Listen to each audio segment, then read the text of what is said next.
So if you think of two roles, right? The Foreign Secretary in Great Britain and the private secretary in the PM's office responsible for foreign affairs, an official whose name has never been in the newspapers. That person was like 10 times more powerful and important than the Secretary of State was. And I think this is something which people just don't really realize. And it's part of like how the whole system has become fake. So you have fake meritocracy, fake responsibility, and then fake cabinet government.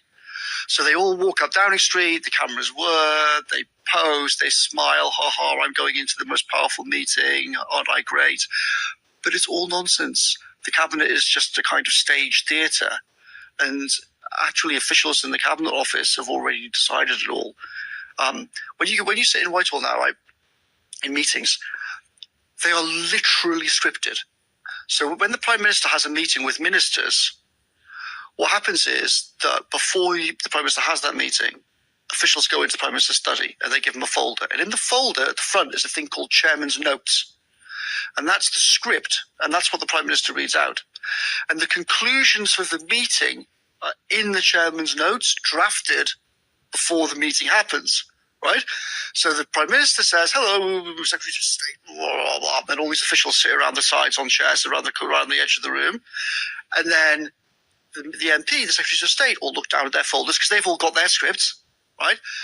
And this is why I use the NPC meme, right? Because then the Prime Minister reads out, well, we're here to discuss blah, blah, and then he goes around the room, and then Secretary of State for Justice or the Foreign Secretary reads out his bullet points, and then he reads out their bullet points, and if anyone goes on script, you see the officials sort of go, and then look over at the other official on the side of the room and kind of go,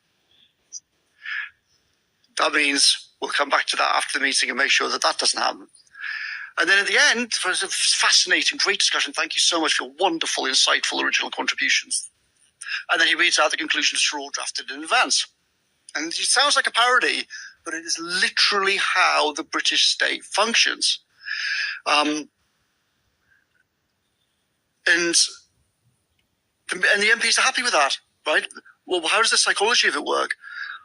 The officials are happy because they have almost all the real power. The cabinet secretary is now 100 times more powerful than any cabinet minister involved from the PM. And the MPs are happy because this whole system pretends that they're in charge. So both sides are basically happy with the fake version of the government.